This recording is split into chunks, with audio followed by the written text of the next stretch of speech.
গল্পের শুরুতে আমরা ব্রেশন নামের একজন বিখ্যাত আর্কিওলজিস্টকে দেখতে পাই। তার কাছে একটি বিশেষ ডায়েরি ছিল, যেখানে একটি অমূল্য ধনের মানচিত্র লুকানো ছিল। কিন্তু সেই ডায়েরির খোঁজে জার্মান নাৎসি বাহিনী তার পিছু নেয়। পরিস্থিতি বুঝতে পেরে ব্রেশন তার ছেলেকে ডায়েরিটি দিয়ে পরিবারসহ নিরাপদ স্থানে চলে যেতে বলেন। বাবার কথা মেনে তার ছেলে স্ত্রী ও সন্তানকে নিয়ে গাড়িতে করে পালিয়ে যায়। কিন্তু অন্যদিকে নাৎসি সৈন্যরা ব্রেশনকে হত্যা করে। পালানোর সময় কিছু লোক তাদের গাড়ির পিছু ধাওয়া করে। এক পর্যায়ে একটি ভয়াবহ দুর্ঘটনায় ব্রেশনের ছেলে ও পুত্রবধূ মারা যায়। তবে তাদের ছোট সন্তানটি বেঁচে যায়। শিশুটির কাছেই ছিল সেই রহস্যময় ডায়েরির চাবি।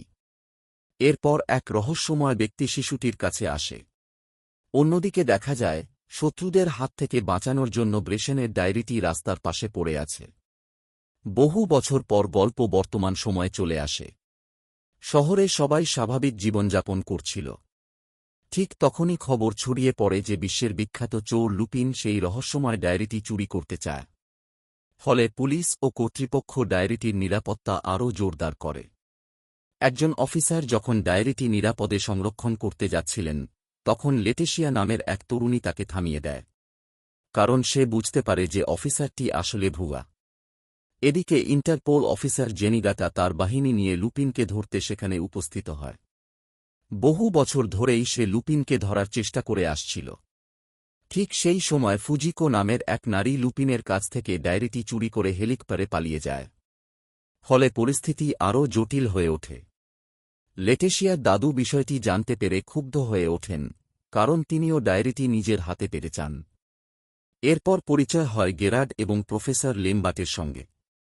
তারা একটি গোপন অপরাধী সংগঠনের হয়ে কাজ করছিল। ফুজিকো ডায়েরিটি তাদের হাতে তুলে দেয়।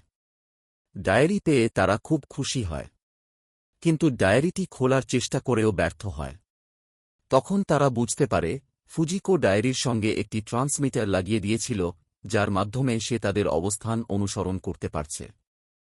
লুপিনকে জেনিগাটা গ্রেপ্তার করলেও তার বন্ধু জিগেন ও গোয়ামন তাকে উদ্ধার করে। এরপর লুপিন লেটেশিয়ার বাড়িতে পৌঁছে যায়। সেখানে সে জানতে পারে যে লেটেশিয়ার স্বপ্ন হল একজন বড় আর্কিওলজিস্ট হওয়া এবং বোস্টন ইউনিভার্সিটিতে পড়াশোনা করা। লুপিন জানায় যে তার কাছে ডায়েরির গোপন চাবি রয়েছে। লেটেশিয়ার দাদু লেমবার্ট তাকে যেকোনো মূল্যে সেই চাবি সংগ্রহ করার নির্দেশ দেয়। এক পর্যায়ে লুপিন ও লেটেশিয়া একসঙ্গে ডায়েরির রহস্য সমাধানের যাত্রা শুরু করে। তারা ডায়েরি খুলে জানতে পারে যে একটি রহস্যময় শক্তির উৎস মেক্সিকোর একটি উপত্যকায় লুকানো আছে। কিন্তু সেখানে পৌঁছাতে হলে 3টি ভয়ঙ্কর ট্র্যাপ অতিক্রম করতে হবে। ডায়েরির তথ্য জানার পর হঠাৎ লেটেশিয়া লুপিনের দিকে বন্দুক তাক করে। কিন্তু লুপিন আগেই বুঝে গিয়েছিল যে বন্দুকে কোনো গুলি নেই। ঠিক তখনই লেমবার্ট ও গেরার্ড সেখানে এসে লুপিনকে আটক করে। লুপিন ধীরে ধীরে বুঝতে পারে যে লেমবার্ট আসলে লেটেশিয়ার প্রকৃত দাদু নয়, বরং ছোটবেলা থেকেই তাকে মিথ্যা পরিচয়ে বট করা হয়েছে। এরপর জানা যায় যে তারা যেটিকে শক্তির উৎস মনে করছিল, সেটি আসলে একটি ভয়ঙ্কর অস্ত্র। নাৎসিদের হাতে তুলে দেওয়ার জন্যই তারা এটি খুঁজছিল। কথা শুনে লেটেশিয়া ভীষণ কষ্ট পায়। কিন্তু গেরার্ড তার কথা শুনতে রাজি হয় না এবং তাকে অচেতন করে ফেলে। পরে গেরার্ড লেটেশিয়াকে বিমান থেকে ফেলে দেয়। তবে লুপিন দ্রুত ঝাঁপ দিয়ে তাকে বাঁচায়। লুপিন, জিগেন, গোয়ামন, ফুজিকো এবং লেটেশিয়া অবশেষে সেই রহস্যময় গুহার সামনে পৌঁছে যায়। প্রথম ট্র্যাপে ছিল একটি দানবের মূর্তি। সঠিকভাবে তার হারিয়ে যাওয়া চোখ বসানোর পর ট্র্যাপটি নিষ্ক্রিয় হয়ে যায়। দ্বিতীয় ট্র্যাপে ছিল রহস্যময় পার্টিকেলের আক্রমণ। গোয়ামন তার বিশেষ অস্ত্রের সাহায্যে সবার জন্য নিরাপদ পথ তৈরি করে। তৃতীয় ট্র্যাপ ছিল শক্তিশালী লেজার দিয়ে তৈরি একটি মৃত্যু ফাঁদ। অনেক কষ্টে তারা সেটিও পার হয়ে যায়।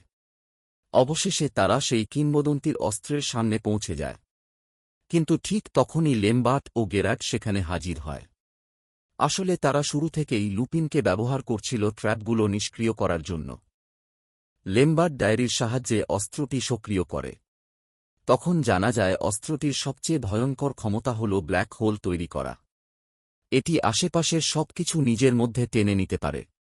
অস্ত্রটি সক্রিয় হওয়ার পর বিশাল টেন্টাকল বেরিয়ে আসে এবং চারপাশের জিনিসপত্র গিলে ফেলতে শুরু করে। লুপিন ও তার সঙ্গীরাও ব্ল্যাক হোলের দিকে টেনে যেতে থাকে। এদিকে গেরার্ড হিটলারের জন্য অস্ত্রটি নিয়ে যাওয়ার স্বপ্ন দেখছিল। কিন্তু লেমবার্টের আচরণে সন্দেহ হওয়ায় তাদের মধ্যে সংঘর্ষ শুরু হয়। সেই সংঘর্ষে লেমবার্ট গুলিবিদ্ধ হয়।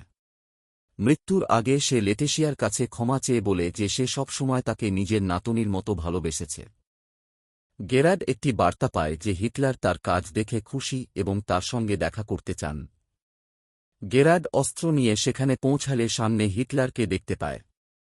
কিন্তু কিছুক্ষণ পর হিটলার মুখোশ খুলে ফেলেন।